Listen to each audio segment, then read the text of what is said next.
तो हमारे वैष्णव कैलेंडर के अनुसार शिवरात्रि तो कल आएगी, लेकिन कल तो आप लोग नहीं आएंगे, तो इसलिए अनंत शक्ति देवी बोलेंगी आज ही शिवरात्रि की चर्चा की जाए। आज सामान्य जनता तो शिवरात्रि मना रही है, लेकिन हम लोगों के वैष्णव कैलेंडर के अनुसार कल आई शिवरात्रि।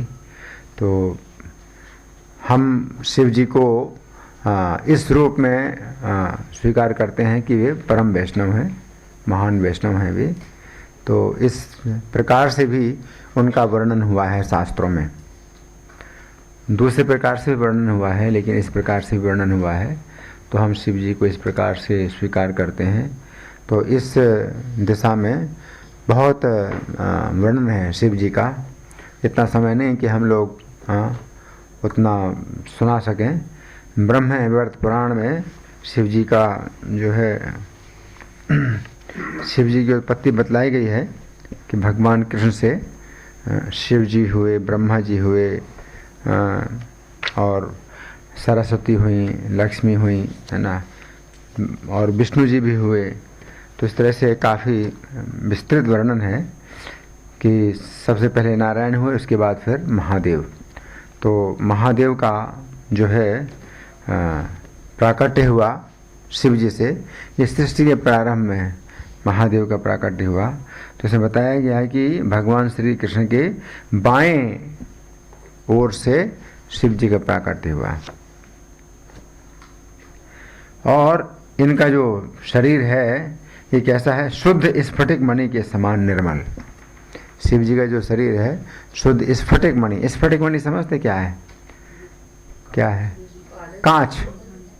कांच पारदर्शी होता है ना, कांच। इनका शरीर जो है शुद्ध स्फटिक मणि के समान निर्मल और उज्जवल है। और मुख कितने हैं? 5। हालांकि दिखाई नहीं जाते हैं शिव जी के मुख 5। 5 मुख दिखलाने में उतनी सुविधा नहीं है, लेकिन इनके 5 मुख हैं,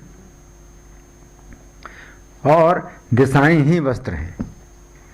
दिशाएं ही वस्त्र, इसका मतलब कोई वस्त्र नहीं, है ना। अगर किसी को कहा जाता है भाई नग्न है, तो वो बोलने में, सुनने में खराब लगता है ना। तो नग्न ना कह करके क्या कहा जाता है? दिगंबर। जैसे भगवान विष्णु पीतांबर, है ना, पीत वस्त्र धारण किए हैं, है ना।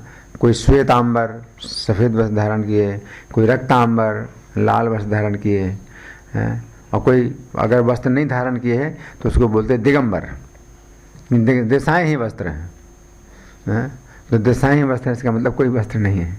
तो शिव जी की जो है जो वस्त्र हैं वो दिशाएं ही वस्त्र हैं, यानी कोई वस्त्र नहीं है। मस्तक पर तपाए हुए स्वर्ण के समान पीले रंग की जटाओं का भार है। मस्तक पर कोई मुकुट नहीं है, कोई आभूषण नहीं है, पीले रंग की जटाएं, उनका जो है भार है, जटाओं का भार है। और मुख मंद मंद मुस्कान से प्रसन्न है। जैसे जन्म लेते हैं शिव जी, जो ब्रह्म पुराण में बताया गया है, तो ऐसे नहीं है कि जैसे मतलब छोटा सा बालक हो, है ना, ऐसे नहीं है। प्रसन्न मुख है ना, प्रसन्न मुख है। और प्रत्येक मस्तक में 3-3 नेत्र हैं। तो कितने नेत्र हो गए टोटल? 15। हाँ, 3-3 नेत्र हैं। सिर पर चंद्रमा के आकार का मुकुट है। हाँ, मुकुट है, इसका मतलब चंद्रमा के आकार का मुकुट है। और शिव जी ने हाथों में त्रिशूल, पट्टिस और जपमाला ले रखी है। एक हाथ में त्रिशूल है, पट्टिस और जपमाला। वे सिद्ध तो हैं ही, संपूर्ण सिद्धों के ईश्वर भी, इसलिए सिद्धि भी कहा जाता है और सिद्धेश्वर भी कहा जाता है इनको। योगियों के गुरु के भी गुरु हैं। मृत्यु की भी मृत्यु हैं, मृत्यु के ईश्वर हैं, मृत्यु स्वरूप हैं, मृत्यु पर विजय पाने वाले मृत्युंजय हैं। ज्ञानानंद रूप हैं, महाज्ञानी हैं, महान ज्ञानदाता हैं और सबसे श्रेष्ठ हैं। पूर्ण चंद्रमा की प्रभा से धुले हुए से गौरवर्ण, इनका जो रंग है गोरा है, कैसा है? पूर्ण चंद्रमा की प्रभा से जैसे धुला हुआ, माना उनका शरीर है। गौरवर्ण शिव का दर्शन सुखपूर्वक होता है। आकृति मन को मोह लेती है। ब्रह्म तेज से जाज्वल्यमान है और वैष्णवों के शिरोमणि हैं। वैष्णवों के, वैष्णव मतलब जो विष्णु के भक्त हैं या कृष्ण के भक्त हैं वो वैष्णव कहलाते हैं। वैष्णवों के शिरोमणि हैं। भागवत में बताया गया है वैष्णवानाम यथा शंभु ना, वैष्णवों के शिरोमणि हैं। प्रकट होने के पश्चात श्री कृष्ण के सामने खड़े होकर शिव जी ने हाथ जोड़कर उनका स्तवन किया। जैसे प्रकट हुए तो सामने खड़े हुए, हाथ जोड़ा भगवान कृष्ण के सामने और उनका स्तवन किया। उस समय उनके संपूर्ण अंगों में रोमांच हो रहा है। कृष्ण का स्तवन करने से उनके शरीर में रोमांच हो रहा है और नेत्रों से अश्रु बह रहे हैं और उनकी वाणी बहुत गदगद हो रही है। अब शिव जी ने जो श्लोक बोले हैं तो पहले मैं अर्थ बताऊंगा फिर श्लोक पढ़ूंगा। जो विजय के मूर्तिमान रूप हैं, विजय देने वाले हैं और विजय देने में समर्थ भी हैं, विजय की प्राप्ति के कारण हैं और विजय दाताओं में सबसे श्रेष्ठ, उन अपराजित भगवान श्री कृष्ण की मैं वंदना करता हूँ। जय स्वरूपम जयदम जयेशम जय कारणम प्रभुरम जय दानाम चा वंदे तम अपराजितम। संपूर्ण विश्व जिनका रूप है, जो विश्व के ईश्वरों के भी ईश्वर हैं, विश्वेश्वर हैं, विश्व कारण हैं, विश्व के आधार हैं, विश्व के विश्वास भाजन हैं, यानी जिन पर विश्वास किया जाए, विश्व के विश्वास भाजन हैं और विश्व के कारणों के भी कारण हैं, उन भगवान श्री कृष्ण की मैं वंदना करता हूँ। विश्वम विश्वेश्वरेशम चा विश्वेशम विश्व कारणम विश्वाधारम च विश्वस्तम विश्व कारण कारणम।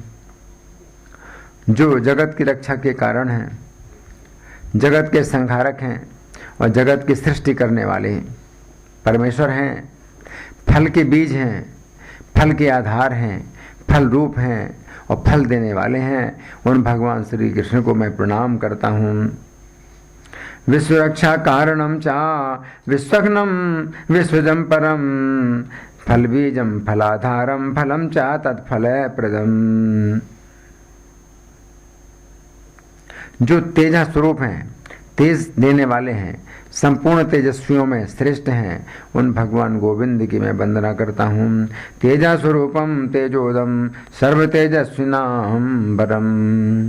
ऐसा कहकर महादेव जी ने भगवान श्री कृष्ण को मस्तक झुकाया और उनकी आज्ञा से श्रेष्ठ रत्नों के सिंहासन पर बैठ गए। भगवान ने आज्ञा दी कि आप बैठिए, तो रत्नों के सिंहासन पर बैठ गए हैं और नारायण के साथ वार्तालाप करने लगे। नारायण उनके साथ हैं। पहले नारायण का प्राकट्य हुआ, फिर शिव जी का प्राकट्य हुआ। तो कृष्ण के दाहिने भाग से नारायण का प्राकट्य हुआ और बाएं भाग से शिव जी का प्राकट्य हुआ। इस तरह से जो है वो उसी सिंहासन पर बैठे जो पास में था नारायण के, तो बैठ करके आपस में बातें करने लगे। मतलब बराबर के धरातल पर शिव जी और नारायण जो है आपस में बातें करने लगे। जो मनुष्य शिव जी द्वारा किए गए इस स्तोत्र का संयत होकर पाठ करता है उसे संपूर्ण सिद्धियां मिल जाती हैं और पग पर विजय प्राप्त होती है। उसके मित्र, धन और ऐश्वर्य की सदा वृद्धि होती है और शत्रु, दुख और पाप नष्ट हो जाते हैं। तीन चीज़ें नष्ट होते हैं, शत्रु भी नष्ट होते हैं, दुख नष्ट होते हैं, पाप नष्ट होते हैं। तो इस तरह से कुछ चर्चा इसमें आई है। चर्चा तो बहुत है लेकिन उतना समय नहीं है। फिर सर्वेश्वर श्री कृष्ण ने योगियों के गुरु शंकर जी को बुलाया। तो भगवान जो है एक एक देवता को बुला करके और उन्हें देवियां अर्पित करते हैं। तो शिव जी को बुलाया और प्रिय वाणी में कहा, आप देवी सिंह वाहिनी को ग्रहण करें। सिंह वाहिनी इन दुर्गा, आप इस देवी को ग्रहण करें। श्री कृष्ण का यह वचन सुनकर शिव हंसे और डरते हुए विनीत भाव से उन प्राणेश्वर प्रभु से बोले। बहुत डर गए, है ना। और विनीत भाव से भगवान कृष्ण से बोले, डर क्यों गए? डर रहे इसलिए कि अवज्ञा हो जाएगी, है ना, तो वो नहीं चाहते हैं लेना, हाँ, और भगवान दे रहे हैं, अवज्ञा हो जाएगी। तो डरते हुए विनीत भाव से प्राणेश्वर प्रभु से बोले। महादेव जी ने पहले प्रकृति के दोष बताए, उसे ग्रहण ना करने की इच्छा प्रकट की, फिर इस प्रकार कहा, नाथ मुझे गृहिणी नहीं चाहिए, मुझे तो मनचाहा वर दीजिए। जिस सेवक को जो अभीष्ट हो श्रेष्ठ स्वामी उसे वही वस्तु देते हैं। मैं आपकी भक्ति में लगा रहूं, आपके चरणों की सेवा करता रहूं, ये लालसा मेरे हृदय में निरंतर बढ़ रही है। आपके नाम जप से, आपके चरण कमलों की सेवा से मुझे कभी तृप्ति नहीं होती है। मैं सोते जागते हर समय अपने 5 मुखों से आपके नाम और गुणों का निरंतर गान करता हुआ सर्वत्र विचरा करता हूँ। आपके नाम और गुण ही मंगल के आश्रय हैं, और उन्हीं का ही जो है मैं वर्णन करता हूँ अपने मुखों से, और सर्वत्र विचरा करता हूँ। मेरा मन कोटि कोटि कल्पों तक आपके स्वरूप का ध्यान करने में ही तत्पर रहे। कोटि कोटि कर 1 करोड़, फिर उसमें और गुणा करो 1 करोड़ का, है ना, कितनी बड़ी संख्या हो जाएगी। फिर वो कल्प, उतने कल्प, है ना, और 1 कल्प कितना होता है? 4 अरब 32 करोड़ साल का होता है 1 कल्प, है ना। और हाँ ठीक है, 4 अरब 32 करोड़ साल में 1 करोड़ का गुणा करो, फिर उसमें 1 करोड़ का और गुणा करो, हाँ करोड़ करोड़ कल्पों तक मेरा मन आपके स्वरूप का ध्यान करने में ही तत्पर रहे। भोग इच्छा में नहीं, मेरा मन भोगों की इच्छा में ना रहे, यह योग और तपस्या में ही संलग्न रहे। आपकी सेवा, आपकी पूजा, आपकी वंदना और आपके नाम कीर्तन में ही सदा इसे उल्लास प्राप्त हो। किसको? मेरे मन को। किसमें? आपकी सेवा, आपकी पूजा, आपकी वंदना और नाम कीर्तन में सदा उल्लास प्राप्त हो। इनसे विरत होकर होने पर ये उद्विग्न हो उठे। मन जो है बड़ा परेशान हो जाए, अगर ना हो, ये कार्य ना हो तो मेरा मन बड़ा उद्विग्न हो जाए, है ना। तो ये वरदान मांग रहे हैं। संपूर्ण वरों के ईश्वर, आपके नाम और गुणों का स्मरण, कीर्तन, श्रवण, जप, आपके मनोहर रूप का ध्यान, आपके चरण कमलों की सेवा, आपकी वंदना, आपके प्रति आत्मसमर्पण और नित्य आपके प्रसाद का भोजन, ये 9 प्रकार की भक्ति मुझे श्रेष्ठ वरदान मानकर दीजिए। 9 प्रकार की भक्ति, इसमें थोड़ा अंतर है। जैसे प्रसाद खाना, आपका प्रसाद खाना, तो नवधा भक्ति में ये नहीं आता है, यहाँ पर शिव जी इसको जोड़ रहे हैं। ये 9 प्रकार की भक्ति है, उसी को मुझे श्रेष्ठ वरदान मानकर दीजिए प्रभु। ये 6 प्रकार की मुक्तियां हैं, ये सब जो है आपकी भक्ति के कला की 16वीं कला के बराबर भी नहीं है। 6 प्रकार की मुक्तियां क्या क्या हैं? मुक्तियां सारष्टी यानी आपके समान ऐश्वर्य की प्राप्ति, सालोक्य आपके समान लोक की प्राप्ति, सारूप्य आपके समान रूप की प्राप्ति, सामीप्य आपके निकट रहने का सौभाग्य, साम्य आपकी समता की प्राप्ति और लीनता आप में मिलकर एक हो जाना या सायुज्य। मुक्त पुरुष ये 6 प्रकार की मुक्तियां बताते हैं, है ना। लेकिन ये 6 प्रकार की मुक्तियां भी आपकी भक्ति के सामने कला की भी 16वीं कला भी नहीं है। और 18 प्रकार की सिद्धियां, अणिमा, लघिमा, गरिमा, प्राप्ति, प्राकाम्य, महिमा, ईशित्व, वशित्व, सर्वकामावसायिता, सर्वज्ञता, दूर श्रवण, परकाय प्रवेश, वाक सिद्धि, कल्प विक्षत्व, सृष्टि शक्ति, संहार शक्ति, अमरत्व और सर्वाग्र गण्यता 18 सिद्धियां मानी गई हैं। ये भी आपकी भक्ति के सामने कुछ नहीं। और योग, तपस्या, सब प्रकार के दान, व्रत, यश, कीर्ति, वाणी, सत्य, धर्म, उपवास, संपूर्ण तीर्थों में भ्रमण, स्नान, आपके सिवा अन्य देवता का पूजन, देव मूर्तियों का दर्शन, 7 द्वीपों की 7 परिक्रमा, समस्त समुद्रों में स्नान, सभी स्वर्गों के दर्शन, ब्रह्मा जी का पद, रुद्र का पद, विष्णु पद, परम पद और भी जो वांछनीय पद हैं वे सब के सब आपकी भक्ति के कला के अंश की 16वीं कला के भी बराबर नहीं हैं। तो मुझे आप जो है आप अपनी भक्ति दीजिए। शिव जी कह रहे हैं कितना जो है इसमें शिक्षा मिल रही, कितनी शिक्षा मिल रही है। महादेव जी का ये वचन सुनकर भगवान श्री कृष्ण हंसे और उन योगी गुरु महादेव जी से ये सर्व सुखदायक सत्य वचन बोले। तो भगवान जो है अब ऐसा वचन बोल रहे हैं जो सत्य भी हो और सबको सुखदायक हो। भगवान की जो बात है क्या बोले, श्री भगवान ने कहा, सर्वज्ञों में श्रेष्ठ सर्वेश्वर शिव, तुम पूरे 100 करोड़ कल्पों तक निरंतर दिन रात मेरी सेवा करो। पूरे 100 करोड़ वर्षों तक, 100 करोड़ कल्पों, हाँ 100 करोड़ कल्पों तक। 100 करोड़ और कल्प कितना है? 4 अरब 32 करोड़ साल। इसमें आप 1 करोड़ से गुणा करिए, फिर 100 से गुणा करिए। इतना जो है वर्षों तक आप क्या करो? दिन रात मेरी सेवा करो। तुम तपस्वी जनों, सिद्धों, योगियों, ज्ञानियों, वैष्णवों और देवताओं में सबसे श्रेष्ठ हो। किन में? जितने तपस्वी हैं उनमें, सिद्धों में और योगियों में, ज्ञानियों में, वैष्णवों में, देवताओं में सबसे श्रेष्ठ हो। तुम अमृत लाभ करो और महान मृत्युंजय हो जाओ।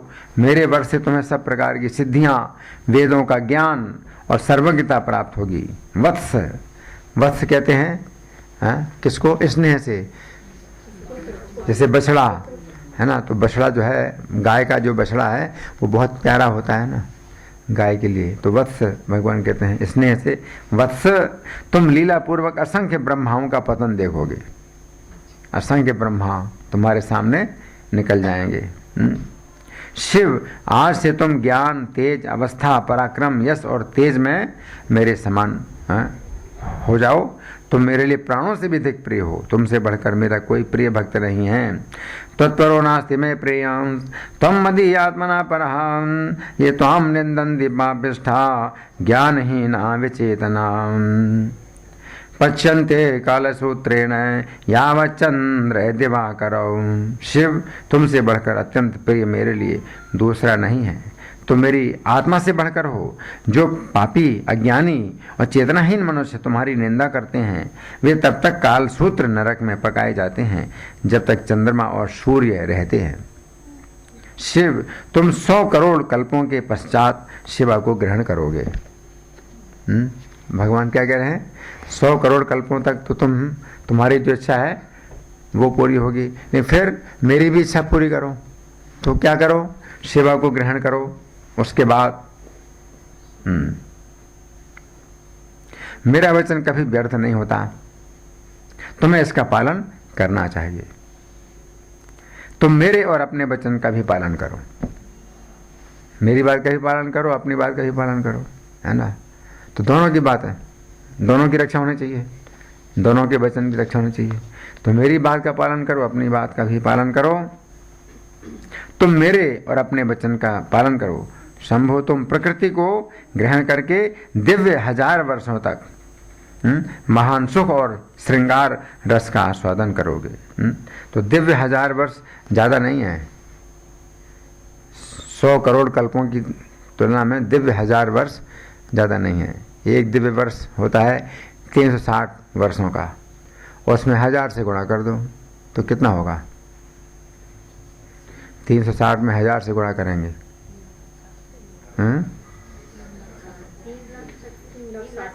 3,60,000। हाँ, तो ज़्यादा तो नहीं है। तो भगवान कह रहे हैं कि मेरी भी बात का जो है तुम रखो। तो दिव्य 1000 वर्षों तक महान सुख एवं श्रृंगार रस का आस्वादन करोगे, इसमें संशय नहीं है। तुम केवल तपस्वी नहीं हो, मेरे ही समान ईश्वर हो। जो स्वेच्छा ईश्वर है वो समय के अनुसार गृही, तपस्वी और योगी हुआ करता है। ईश्वर के लिए ऐसा नहीं है कि हमेशा विरक्त ही रहे। समय के अनुसार विरक्त होता है, समय के अनुसार भोगी भी होता है। शिव, पत्नी परिग्रह में तुमने जो दुख बताया उसके विषय में मैं ये कहना चाहता हूं कि उल्टा स्त्री ही स्वामी को दुख देती है। जो पतिव्रता नहीं, जो महान कुल में उत्पन्न हुई है, कुलीन और कुल मर्यादा का पालन करने वाली है, वो स्नेह पूर्वक उसी तरह पति का पालन करती है जैसे माता अपने पुत्र का। तो पत्नी भी जो है अपने पति का पालन करती है, कैसे? जैसे माता अपने पुत्र का पालन करती है, उसका मन दूसरे पति में नहीं जाता। पति पतित हो या उच्च हो, दरिद्र हो या धनवान, कुलवती स्त्री के लिए वही बंधु है, आश्रय है, देवता है। जो नीच कुल में उत्पन्न हुई है, जिनमें माता पिता के बुरे शील, स्वभाव और आचरण आ गए हैं, और जो पर पुरुषों के उपभोग में आने वाली है, अवश्य वही स्त्रियां सदा पति की निंदा करती हैं। शिव, ये वैष्णवी प्रकृति शिव प्रिया होकर तुम्हारे लिए कल्याणमयी होगी, भगवान कह रहे हैं। अतः मेरी आज्ञा से लोक कल्याण के निमित्त इस साध्वी भार्या को ग्रहण करो।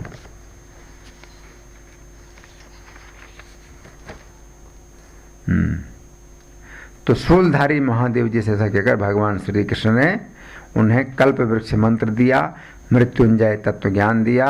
इसके बाद फिर दुर्गा जी से भी बोलते हैं, सिंह वाहिनी दुर्गा जी से बोलते हैं कि वत्से, इस समय तुम गोलोक में मेरे पास रहो, फिर समय आने पर कल्याणकारी शिव को पति रूप में प्राप्त करोगी। संपूर्ण देवताओं के तेज पुंज से प्रकट होकर समस्त देवताओं का संहार करोगी और सबके द्वारा तुम पूजित होगी। फिर कल्प विशेष में सतयुग आने पर तुम दक्ष कन्या सती होगी, दक्ष की पुत्री सती, और शिव की सुशीला गृहिणी बनोगी। फिर यज्ञ में अपने स्वामी की निंदा सुनकर शरीर का त्याग कर दोगी, दक्ष यज्ञ में, और हिमवान की पत्नी मेना के गर्भ से जन्म लेकर पार्वती नाम से विख्यात होगी। उस समय 1000 दिव्य वर्षों तक तुम शिव के साथ विहार करोगी। जो शिव जी से कहा, दुर्गा से भी कह रहे हैं। तत्पश्चात तुम सर्वदा के लिए पति के साथ पूर्णता अभिन्नता प्राप्त कर लोगी। प्रतिवर्ष समस्त लोकों में तुम्हारी शरतकालिक पूजा होगी। गांवों नगरों में तुम ग्राम देवता के रूप में पूजित होगी। विभिन्न स्थानों में तुम्हारे पृथक पृथक नाम होंगे। तो इस तरह से भगवान जो है आदेश भी देते हैं और वरदान भी देते हैं। तो अब कुछ घटनाएं मैं सुनाना चाहता हूँ जो कि होती हैं। तो बहुत सी घटनाएं होती हैं हम लोगों के साथ में। तो ये श्री कृष्ण की कृपा के दिव्य चमत्कार का जो तीसरा खंड है, बहुत घटनाएं हुई हैं, लेकिन इतना समय नहीं है कि हम सब सुनाएं। तो कुछ जो है इनमें से मैं सुना रहा हूँ। ये घटना एक 27 जनवरी 2015 की, इस दिन कई घटनाएं हुई थी। तो दूसरे नंबर की जो घटना है उसमें क्या हुआ था कि श्रीमान पंकज की गाड़ी में लगे हुए पेन ड्राइव के अंदर से मेरी आवाज़ में एक ऐसा प्रवचन निकला। हम उस समय द्वारका में गए थे प्रवचन देने के लिए। द्वारका में इस्कॉन मंदिर है, वहाँ प्रवचन दे करके जब हम आ रहे थे अपने ईस्ट ऑफ कैलाश वाले मंदिर की तरफ, तो श्रीमान पंकज की गाड़ी में हम लोग बैठे हुए थे। तो गाड़ी में लगी हुई पेन ड्राइव्स के अंदर से मेरी आवाज़ में एक ऐसा प्रवचन निकला जिसमें इस बात का विस्तार पूर्वक वर्णन था कि जिस समय श्री कृष्ण के अवतार के पहले ब्रह्मा, शिव और धर्म, ये 3 देवता श्री कृष्ण के गोलोक धाम में पहुँचे थे। जब भगवान कृष्ण का अवतार नहीं हुआ था तो भगवान कृष्ण का दर्शन करने के लिए और उनको समस्या बताने के लिए कि पृथ्वी की क्या समस्या है, कौन से 3 देवता गए थे? ब्रह्मा, शिव और धर्म। ये 3 देवता श्री कृष्ण के गोलोक धाम में पहुँचे। उस समय उन्होंने गोलोक धाम के 16 द्वारों का अत्यंत अद्भुत दर्शन किया था। तो ये पेन ड्राइव से मेरा प्रवचन निकल रहा था और 16 द्वारों का वर्णन उसमें निकल रहा था और 3 जो देवता थे वो जो है दर्शन कर रहे थे। अब जिस समय पेन ड्राइव के अंदर से गोलोक धाम के 16 द्वारों का अत्यंत अद्भुत और विस्तृत वर्णन निकल रहा था, उस समय हमारी गाड़ी के आगे आगे एक अन्य गाड़ी चल रही थी जिसके पीछे वाले शीशे में शिव जी का एक अत्यंत सुंदर चित्र था। इस प्रकार जिस समय मैं तथा मेरे संगी पेन ड्राइव के अंदर से गोलोक धाम का वर्णन सुन रहे थे, उस समय हमारे सामने वाली गाड़ी में बना हुआ शिव जी का चित्र बार बार सामने आ रहा था। ये एक अत्यंत आश्चर्य की घटना हुई कि जिस समय कथा में वर्णन आ रहा था कि शिव, ब्रह्मा और धर्म ये तीन देवता गोलोक धाम का ऐसा अद्भुत दर्शन कर रहे थे, उसी समय शिव जी का एक ऐसा चित्र बार बार सामने आ रहा था जिसमें वे प्रसन्न मुद्रा में नृत्य कर रहे थे। इस घटना के द्वारा ये संकेत मिल रहा था कि शिव जी प्रसन्न मुद्रा में नृत्य करते हुए इस बात को पुष्ट कर रहे थे कि गोलोक धाम के 16 द्वारों का यहाँ पर जैसा वर्णन निकल रहा है, मैंने उस समय ठीक ऐसा ही दर्शन किया था। तो शिव जी तो ये आश्चर्य है ना। श्री कृष्ण के द्वारा बनाए हुए ऐसे अत्यंत अद्भुत घटना योग को देखकर मैं तथा मेरे संगी अत्यंत विस्मित तथा बार बार हर्षित हुए।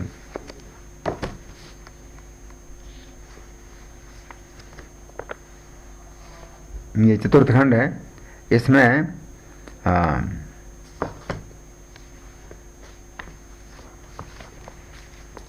4 मार्च 2015 की घटना है।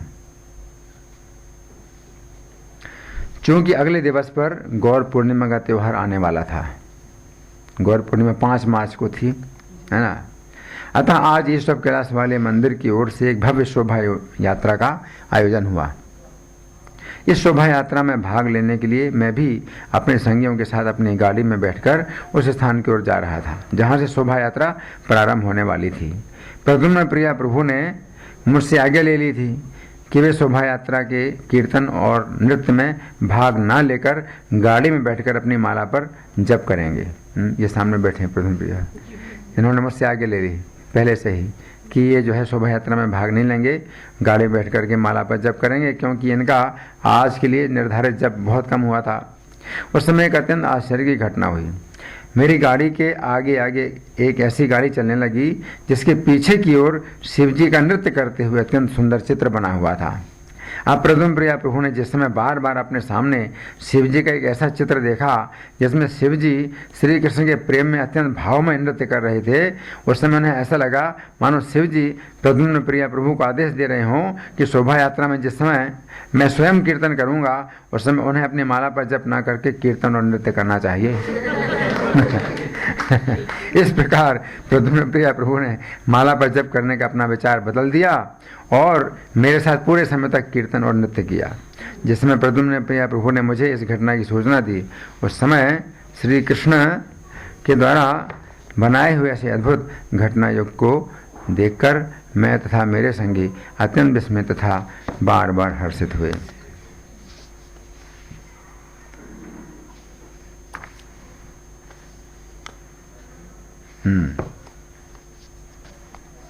अब ये जो घटना है ये है 8 अप्रैल 2015।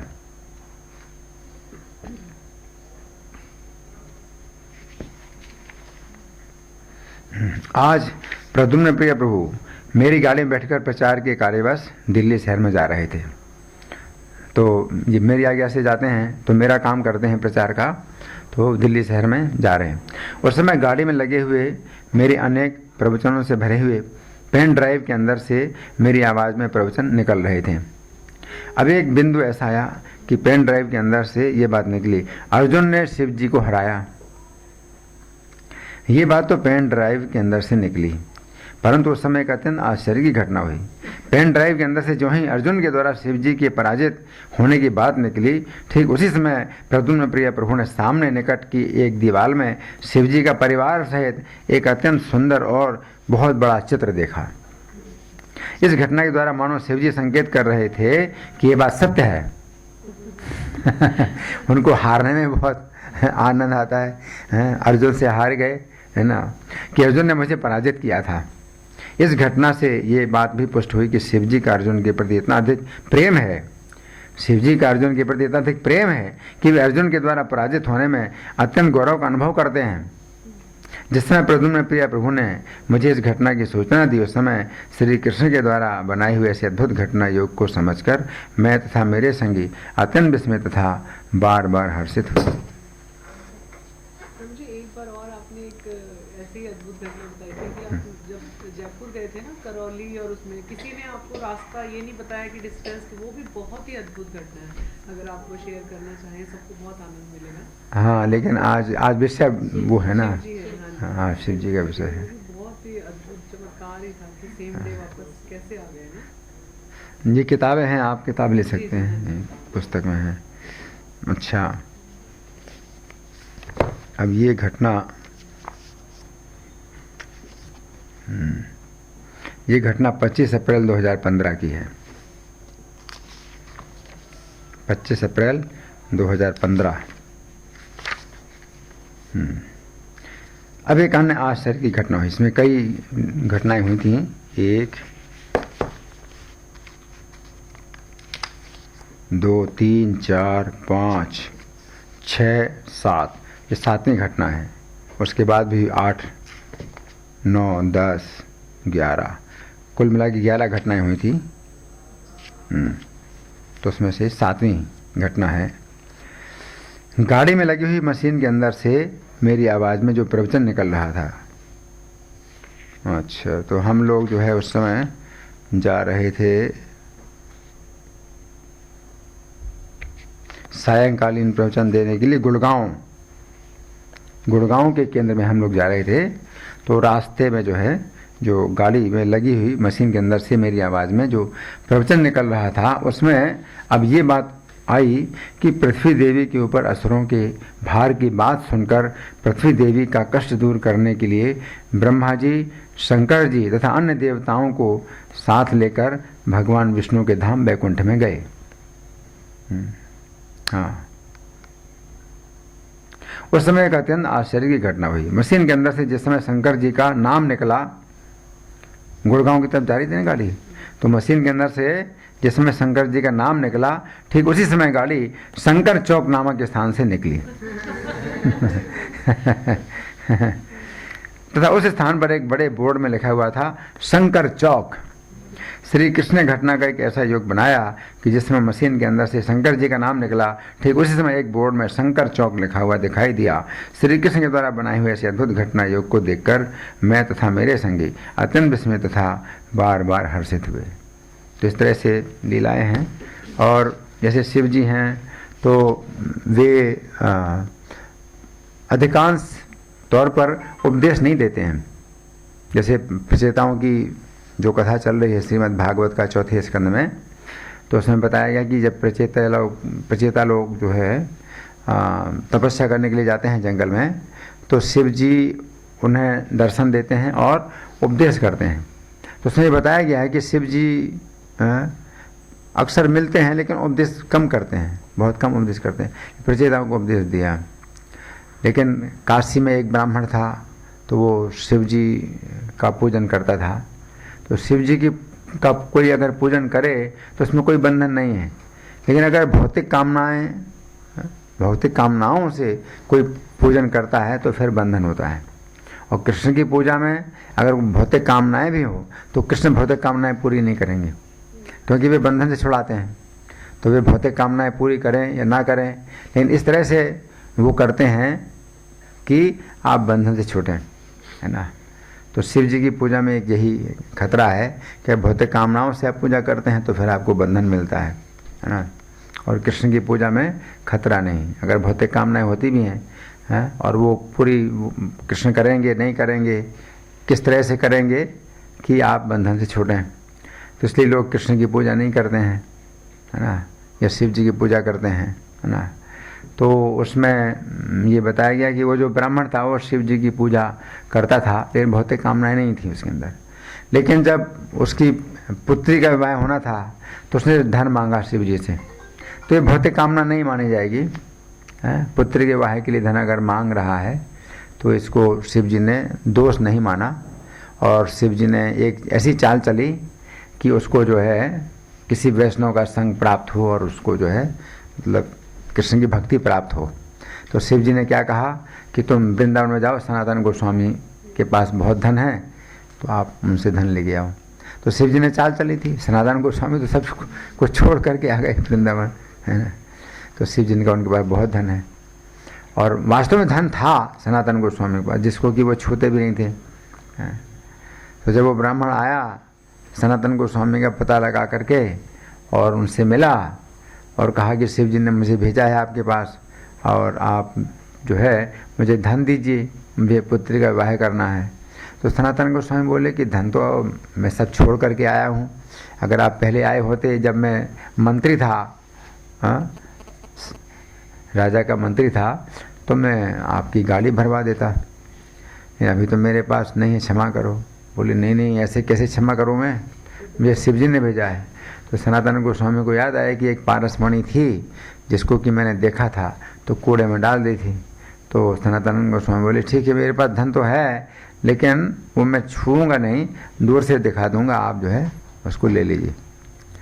तो दिखाया तो उस ब्राह्मण ने उठा ली वो मणि और उसको परीक्षा भी की, कुछ लोहा से छुआ करके देखा सोना बन गया।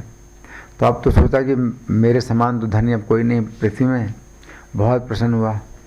और सनातन गोस्वामी भी प्रसन्न हो गए कि भाई ठीक है, हैं तुम जो चाहते मिल गया, तो तुम भी जाओ, तुम्हारा काम हो गया और मैं भी अपना सुखपूर्वक भजन करूँगा।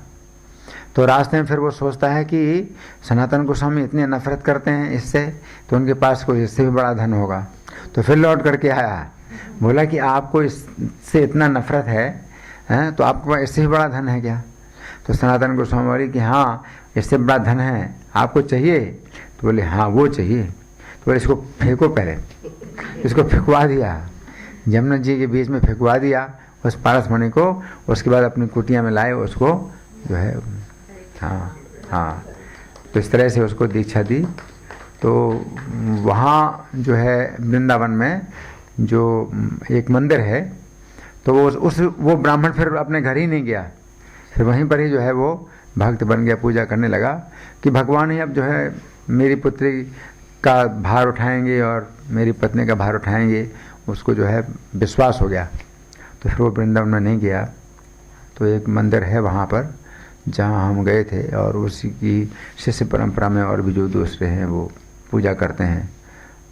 तो भगवान मतलब जो शिव जी हैं तो वे मतलब अक्सर उपदेश नहीं देते, लेकिन वे ऐसी व्यवस्था करते हैं कि कोई उनको जो है उचित वैष्णव मिल जाए जो उपदेश दे, है ना। और सनातन गोस्वामी से इतना प्रेम करते थे कि एक स्थान है चक्रेश्वर महादेव, चकलेश्वर बोलते हैं ना, चकलेश्वर महादेव, तो चक्रेश्वर महादेव हैं। तो वो चक्र तीर्थ, वहाँ पर चक्र भी, चक्र का स्थान भी है कि जब भगवान ने गिरिराज को धारण किया था तो इंद्र की जो वर्षा हो रही थी, तो भगवान चाहते तो वर्षा को रोक सकते थे, है ना, लेकिन भगवान के पास हजारों उपाय हैं। तो भगवान ने इंद्र की वर्षा को नहीं रोका बल्कि चक्र को आज्ञा दी। तो चक्र आकाश में स्थित होकर के उस वर्षा को पी रहा था, करोड़ों सूर्यों का जो है उसमें तेज आ गया, तो वर्षा को ऊपर ही ऊपर पी रहा था। तो वो चक्र का स्थान जहाँ पर है, तो वो चक्र, उसको चक्रेश्वर स्थान बोलते हैं, चक्रेश्वर तीर्थ बोलते हैं। और वहीं पर शिव जी का जो है निवास स्थान है, तो वहाँ चक्रेश्वर महादेव उनको कहा जाता है। चक्र तीर्थ है जहाँ पर सुदर्शन चक्र वर्षा को पी रहा था, इंद्र की वर्षा को पी रहा था, उसे चक्र तीर्थ कहते हैं। और उस स्थान को वहाँ पर चक्रेश्वर महादेव विराजमान है ना। तो सनातन गोस्वामी कुछ समय के लिए वहाँ ठहरे थे, क्योंकि ये गोस्वामी लोग स्थान हमेशा बदलते रहते थे, अपने भजन का स्थान, किसी स्थान में आसक्ति ना हो जाए, इस तरह से बदलते रहते थे। तो जब उस स्थान में रुके थे तो वहाँ बहुत मच्छर थे, तो मच्छर बहुत तंग करते थे। तो सनातन गोस्वामी ने विचार किया कि यहाँ तो अब मैं नहीं रह पाऊँगा। तो शिव जी ने उनको जो है कहा कि नहीं, तुम इतने अच्छे वैष्णव हो तो मैं तुम्हारा संग नहीं छोड़ सकता, तुम रुको यहाँ। तो सनातन गोस्वामी बोले कि यहाँ तो मैं नहीं रुक सकता, तो बहुत मच्छर हैं। तो शिव जी ने कहा कि मच्छर अब आगे से नहीं रहेंगे, आप यहाँ रहिए। तो अभी भी ये कहा जाता है कि मच्छर वहाँ पर सबसे कम है, बस अभी भी शिव जी का जो वचन है वो अभी भी काम कर रहा है, तो वहाँ पर मच्छर कम है। और सनातन गोस्वामी का संग पाने के लिए शिव जी ने ऐसी व्यवस्था की कि वहाँ पर मच्छर नहीं है ना। तो शिव जी के समय में बहुत सी बातें हैं। आप लोगों की ओर से कोई प्रश्न है या कोई चर्चा है, या मैं प्रश्न करूँ? प्रभु जी, ये चक्रेश्वर महादेव कहाँ है? चक्रेश्वर महादेव गिरिराज परिक्रमा में मिलते हैं। तो हाँ, तो आप लोग गोवर्धन परिक्रमा करेंगे तो मिलेंगे, क्योंकि मुझे ज़्यादा अभ्यास नहीं है सब स्थानों का, लेकिन इतना है कि उसी चक्रेश्वर महादेव का जो है स्थान है ना। हाँ जी, मानसी गंगा के पास। ठीक है, हाँ। भागवतम में हम देखते हैं कि वर्णन आता है ना कि ब्रह्मा जी के विकुटी से जो है रुद्र का जन्म हुआ। तो रुद्र और ये शिव जी का, जैसे अभी हमने सुना कि वामन से हुए हैं ना, हाँ, क्या difference? तो इसमें जो है श्रीमद् भागवत में जो वर्णन है कि जब 4 कुमारों को आदेश दिया ब्रह्मा जी ने कि आप लोग सृष्टि करिए, तो ब्रह्मा जी ने अपने मन से सबसे पहले 4 कुमार उत्पन्न किए थे, अपने मन से उत्पन्न किए थे। और ब्रह्मा जी चाहते थे कि अब मेरी आज्ञा से ये लोग भी सृष्टि करें। तो जब उन्होंने इसमें अपनी रुचि नहीं दिखाई, उनकी कोई रुचि नहीं थी सृष्टि उत्पन्न करने में और आत्मज्ञान में रुचि थी, तो ब्रह्मा जी को जो है क्रोध आया। लेकिन साथ साथ बुद्धि से उन्होंने क्रोध को रोकने का प्रयास किया कि उनका जो लक्ष्य है वो तो मतलब अच्छा ही है, तो क्रोध को रोकने का भी प्रयास किया, फिर भी क्रोध आया। तो उसी क्रोध से जो है रुद्र जो है बालक के रूप में पैदा हुए। तो श्रीमद् भागवत में इस प्रकार से वर्णन है, 4 कुमारों के बाद रुद्र प्रकट हुए। तो वो भी सही है, लेकिन अलग अलग कल्प के भेद से ये जो है लीला बताई गई है। तो ब्रह्मवैवर्त पुराण में इस तरह से बताया गया है, तो वो और मतलब वो है और प्रारंभ की घटना है। ठीक है ना। हाँ जी, जैसे अभी आपने बताया जो चक्रेश्वर महादेव भगवान का चक्र जो है ऊपर था और बारिश को जब मैंने जमीन तक आने नहीं दिया, तो बारिश जमीन पे तो नहीं आया क्योंकि चक्र जो है ना करोड़ों सूर्य की रोशनी में तो उस बारिश को समाप्त कर दिए। तो एक जगह मैंने इस्कॉन ज्वाइन करने से पहले मैंने सुना था जो बारिश मैंने भगवान ने गोवर्धन जो इस तरीके से टिकाए थे, तो एक तरफ जो है ना पानी गिरे और नीचे में अगस्त मुनि तैयार थे तो ये पानी पीने के लिए। नहीं, जो गर्ग संहिता में लिखा है, अगस्त मुनि ने जैसे समुद्र पिया था उसी प्रकार से भगवान का चक्र जो है उस जल को पी रहा था। तो यहाँ अगस्त मुनि को नहीं बुलाया, बल्कि चक्र ही अगस्त मुनि की तरह कार्य कर रहा था। उसमें गर्ग संहिता में इस तरह से वर्णन है ना। नहीं, ऐसा है, देखिए अभी विषय आज का ये नहीं है आज का विषय ये नहीं है, इसलिए मैं जो है क्षमा मांग रहा हूँ, क्योंकि ये इसका तो कोई अंत ही नहीं है, कितनी भी हम चर्चा करें। आज का जो विषय, इस पर मैं चाहता हूँ कि आप लोगों की ओर से कोई चर्चा है या कोई प्रश्न है तो आप लोग करिए। हाँ जी, माता जी। जैसे हम पूर्ववर्ती हमारे आचार्य से और जो परम वैष्णव हैं उनके लिए हम फास्टिंग करते हैं, तो शिवरात्रि वाले दिन तो फास्टिंग नहीं करते। हाँ, शिवरात्रि के दिन हम उपवास नहीं करते हैं, क्योंकि हमारे जो आचार्य हैं तो वो भी जो बहुत निकट के हैं उन्हीं का ही हम फास्टिंग करते हैं। ठीक है ना। अगर हम सब आचार्यों का फास्टिंग करें तो साल में 1 दिन भी भोजन नहीं मिलेगा हमें। ठीक है हम रूप गोस्वामी का भी फास्टिंग नहीं करते हैं, और वो तो शिव जी से भी ज़्यादा आगे हैं, मंजरियाँ हैं। रूप गोस्वामी, सनातन गोस्वामी, इनका फास्टिंग नहीं करते, तो भगवान की मंजरियाँ हैं। तो शिव जी से भी ज़्यादा प्रिय हैं। तो कितने भक्त हैं जो शिव जी से ज़्यादा प्रिय हैं, हम किसी का फास्टिंग नहीं करते। हम तो बस अपने गुरु का है, प्रभुपाद का है, और जगन्नाथ दास बाबा जी तक, उसके आगे फिर नहीं करते। और करोगे तो फिर आपको 1 दिन भी भोजन नहीं मिलेगा। अनंत कोटि वैष्णव, ठीक है, अनंत कोटि वैष्णव वृंद की जाए, जयकारा बोल दीजिए और हो गया। ठीक है ना। तो इस चक्कर में नहीं पड़ना। और कोई? हाँ जी। जी, वो वृंदावन में कौन सा मंदिर है जो ब्राह्मण उस मंदिर में अभी सेवा कर रहे हैं उनके? वो मंदिर वो है ना, उसमें जगन्नाथ जी भी हैं। उन्होंने सपना दिया ना श्यामा कांति को, तो वो वहीं पर ही सनातन गोस्वामी के, सनातन गोस्वामी, हाँ, तो वहाँ पर एक मंदिर है। खैर जो भी हो, लेकिन है वो ब्राह्मण जो है फिर वहीं पर रुक गया और सनातन गोस्वामी का शिष्य बन गया, और जो है फुल टाइम वहीं पर जो है सेवा करने लगा भगवान की। ये वहाँ पर बताए, वो पांचों महाराज हैं वहाँ पर एक, तो वो उन्होंने जो है वो बात बताई थी। तो सनातन गोस्वामी के जो है वो उनके शिष्य परंपरा में है कोई। और कोई प्रश्न? राधा रानी के हृदय से प्रकट हुए थे श्री कृष्ण, वो मंदिर है। राधा रानी के हृदय से प्रकट हुए तो श्याम सुंदर हैं। श्याम सुंदरी नहीं, वो अलग है। वो श्यामानंद प्रभु को जो मिले थे वो श्याम सुंदर तोलक हैं। वही तो 5 नहीं, वहाँ पर जो है मदन मोहन जी हैं। मदन मोहन जी की प्रतिभू मूर्ति है वहाँ। सनातन गोस्वामी के मदन मोहन थे ना, तो वहाँ पर प्रतिभू मूर्ति है। कुछ याद आ रहा है, धनंजय कृष्ण से पूछ सकते हैं, फिर ज़्यादा पता चलेगा। और कोई प्रश्न? हाँ जी। शिवरात्रि के इम्पोर्टेंस के बारे में ज़रा सा बताएं प्लीज, और उनमें शिव जी किस तरह पूजा करनी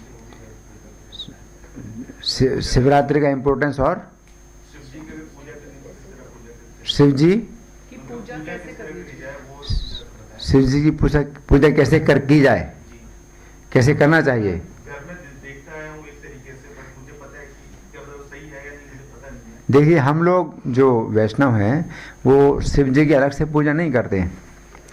कर भी सकते हैं तो कृष्ण की भक्ति मांगने के लिए हम लोग कर भी सकते हैं, लेकिन वैसे शिव जी की अलग से पूजा हम लोग नहीं करते हैं। और शिव जी इसलिए प्रसन्न होते हैं क्योंकि हम कृष्ण की पूजा करते हैं, है ना। तो जैसे वृक्ष की जड़ में आप पानी डालते हैं तो वृक्ष के स्कंद है और जो है ना शाखाएं और पत्ते हैं, सब में सिंचन हो जाता है। उसी प्रकार से शिव हैं और जितने भी देवता हैं सब प्रसन्न हो जाते हैं अगर हम कृष्ण की पूजा करते हैं। तो शिव जी अगर बहुत बड़े वैष्णव हैं तो वो जो है इसी बात से संतुष्ट रहते हैं कि हम कृष्ण की पूजा करते हैं। अर्जुन से भी वो पराजित हो गए, अर्जुन को उन्होंने सम्मान दिया, है ना। तो क्यों? क्योंकि अर्जुन कृष्ण के भक्त हैं। तो इस तरह से शिव जी को जो है संतुष्ट करने का सबसे अच्छा तरीका है आप कृष्ण की भक्ति में लग जाइए, ठीक है ना।